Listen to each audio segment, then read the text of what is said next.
Title: Animal Farm. Author: George Orwell.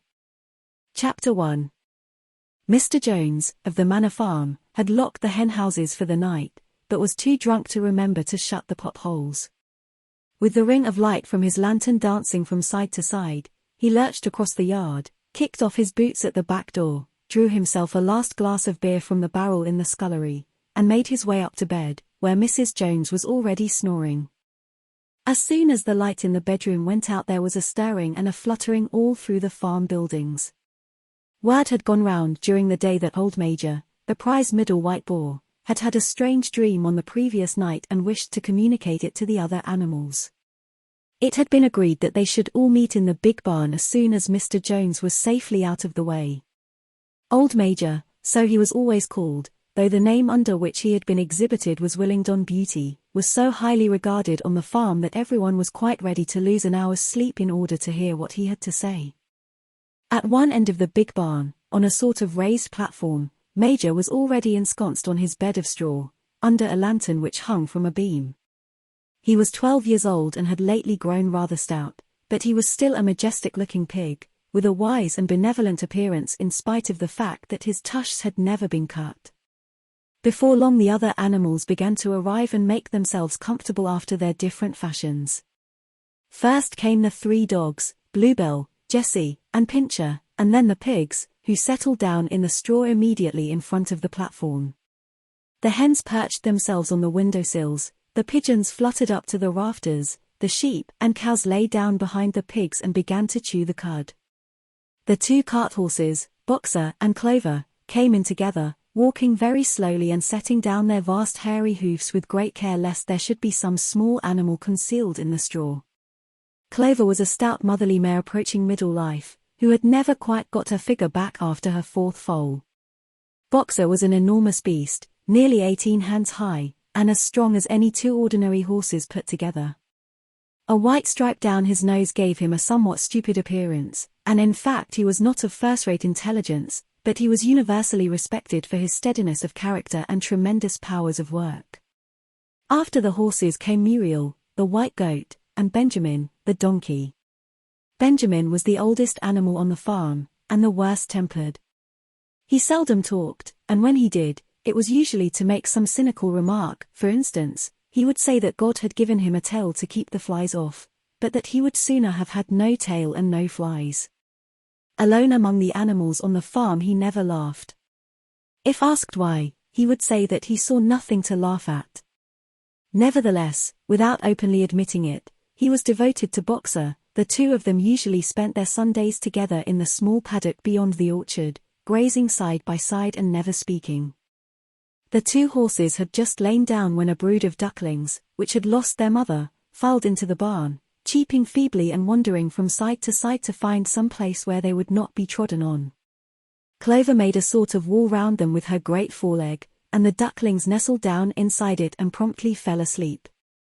At the last moment Molly, the foolish, pretty white mare who drew Mr. Jones's trap, came mincing daintily in, chewing at a lump of sugar. She took a place near the front and began flirting her white manner, hoping to draw attention to the red ribbons it was plaited with. Last of all came the cat, who looked round, as usual, for the warmest place, and finally squeezed herself in between Boxer and Clover. There she purred contentedly throughout Major's speech without listening to a word of what he was saying.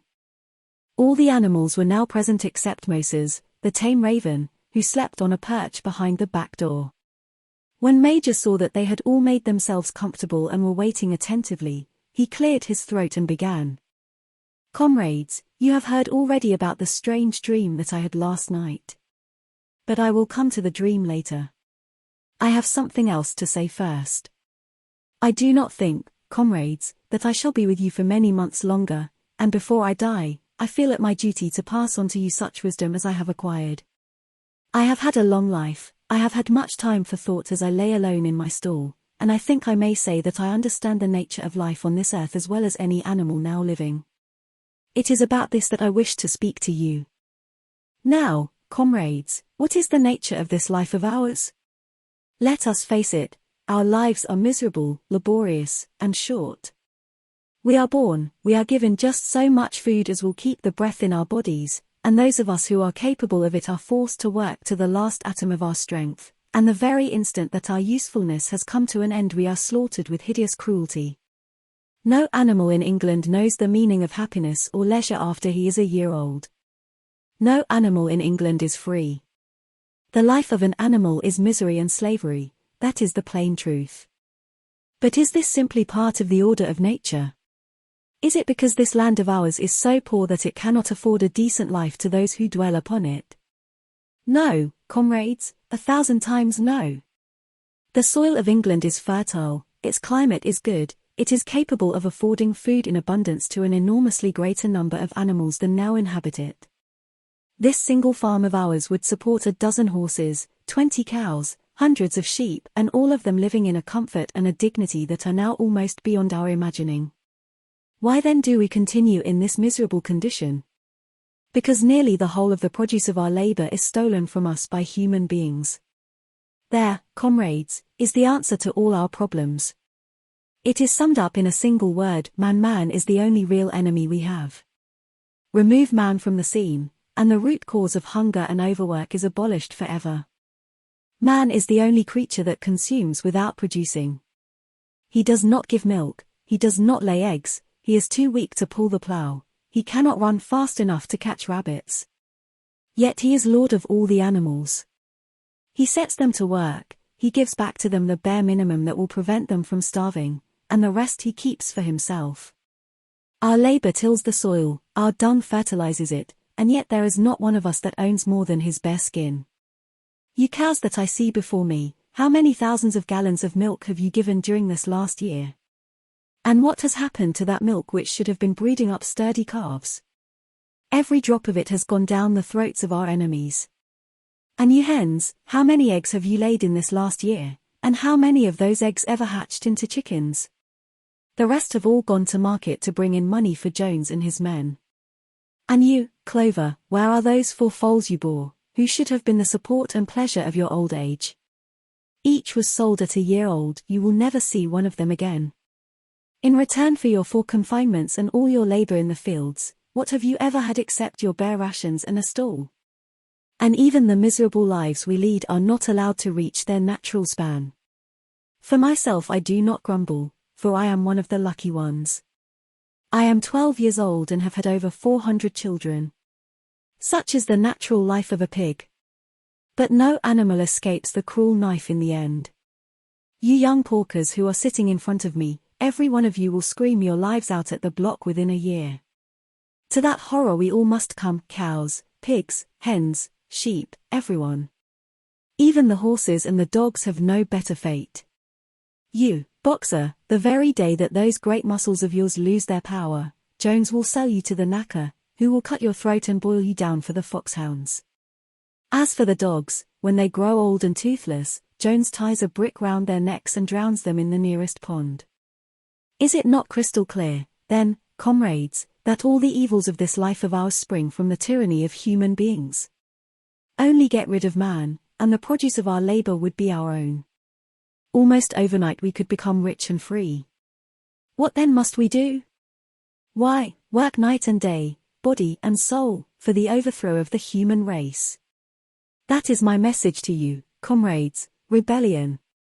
I do not know when that rebellion will come, it might be in a week or in 100 years, but I know, as surely as I see this straw beneath my feet, that sooner or later justice will be done. Fix your eyes on that, comrades, throughout the short remainder of your lives. And above all, pass on this message of mine to those who come after you, so that future generations shall carry on the struggle until it is victorious. And remember, comrades, your resolution must never falter. No argument must lead you astray. Never listen when they tell you that man and the animals have a common interest, that the prosperity of the one is the prosperity of the others. It is all lies. Man serves the interests of no creature except himself. And among us animals let there be perfect unity, perfect comradeship in the struggle. All men are enemies. All animals are comrades. At this moment there was a tremendous uproar. While Major was speaking, 4 large rats had crept out of their holes and were sitting on their hindquarters, listening to him. The dogs had suddenly caught sight of them, and it was only by a swift dash for their holes that the rats saved their lives. Major raised his trotter for silence. "Comrades," he said, "here is a point that must be settled. The wild creatures, such as rats and rabbits, are they our friends or our enemies? Let us put it to the vote. I propose this question to the meeting: are rats comrades?" The vote was taken at once, and it was agreed by an overwhelming majority that rats were comrades. There were only 4 dissentients, the 3 dogs and the cat, who was afterwards discovered to have voted on both sides. Major continued. "I have little more to say. I merely repeat, remember always your duty of enmity towards man and all his ways. Whatever goes upon 2 legs is an enemy. Whatever goes upon 4 legs, or has wings, is a friend. And remember also that in fighting against man, we must not come to resemble him. Even when you have conquered him, do not adopt his vices. No animal must ever live in a house, or sleep in a bed, or wear clothes, or drink alcohol, or smoke tobacco, or touch money, or engage in trade. All the habits of man are evil. And, above all, no animal must ever tyrannize over his own kind. Weak or strong, clever or simple, we are all brothers. No animal must ever kill any other animal. All animals are equal. And now, comrades, I will tell you about my dream of last night. I cannot describe that dream to you. It was a dream of the earth as it will be when man has vanished. But it reminded me of something that I had long forgotten. Many years ago, when I was a little pig, my mother and the other sows used to sing an old song of which they knew only the tune and the first 3 words. I had known that tune in my infancy, but it had long since passed out of my mind. Last night, however, it came back to me in my dream. And what is more, the words of the song also came backwards, I am certain, which were sung by the animals of long ago and have been lost to memory for generations. I will sing you that song now, comrades. I am old and my voice is hoarse, but when I have taught you the tune, you can sing it better for yourselves. It is called Beasts of England. Old Major cleared his throat and began to sing. As he had said, his voice was hoarse, but he sang well enough, and it was a stirring tune, something between Clementine and La Cucaracha. The words ran: Beasts of England, beasts of Ireland, beasts of every land and clime, hearken to my joyful tidings of the golden future time. Soon or late the day is coming. Tyrant man shall be o'erthrown, and the fruitful fields of England shall be trod by beasts alone. Rings shall vanish from our noses, and the harness from our back. Bit and spur shall rust forever. Cruel whips no more shall crack. Riches more than mind can picture. Wheat and barley, oats and hay, clover, beans, and mangel wurzels shall be ours upon that day. Bright will shine the fields of England. Purer shall its waters be. Sweeter yet shall blow its breezes on the day that sets us free. For that day we all must labor, though we die before it break. Cows and horses, geese and turkeys, all must toil for freedom's sake. Beasts of England, beasts of Ireland, beasts of every land and clime, hearken well and spread my tidings of the golden future time. The singing of this song threw the animals into the wildest excitement. Almost before Major had reached the end, they had begun singing it for themselves. Even the stupidest of them had already picked up the tune and a few of the words, and as for the clever ones, such as the pigs and dogs, they had the entire song by heart within a few minutes. And then, after a few preliminary tries, the whole farm burst out into Beasts of England in tremendous unison. The cows lowed it, the dogs whined it, the sheep bleated it, the horses whinnied it, the ducks quacked it. They were so delighted with the song that they sang it right through 5 times in succession, and might have continued singing it all night if they had not been interrupted. Unfortunately, the uproar woke Mr. Jones, who sprang out of bed, making sure that there was a fox in the yard. He seized the gun which always stood in a corner of his bedroom, and let fly a charge of number 6 shot into the darkness. The pellets buried themselves in the wall of the barn and the meeting broke up hurriedly. Everyone fled to his own sleeping place. The birds jumped onto their perches, the animals settled down in the straw, and the whole farm was asleep in a moment.